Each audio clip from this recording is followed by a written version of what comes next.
La batalla monumental és una manera d'atraure la gent cap a la nostra cultura, cap al nostre patrimoni, però fer-ho molt divertit. És a dir, conèixer història, però quedar-te amb els grans titulars de cada un dels monuments i que després diguis, doncs vaig a visitar l'Hospital de Sant Pau, me'n torno a anar a Sant Climent de Taüll. És un programa divertit per tots els públics i amb una mica de ganxo de concurs.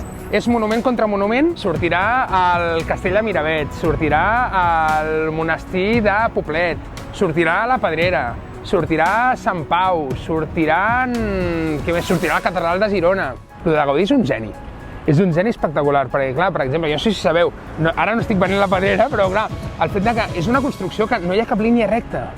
Clar, no hi ha, per exemple, cap mur de contenció, no hi ha parets mestres, és que no hi ha res. Està tot a través de columnes, és tot diàfan, cada pis és diferent, les 32 reixes que hi ha als balcons, les 32 són diferents, és increïble. I després el terrat, no? Que per mi és com una icona de Barcelona, el terrat de la Pedrera.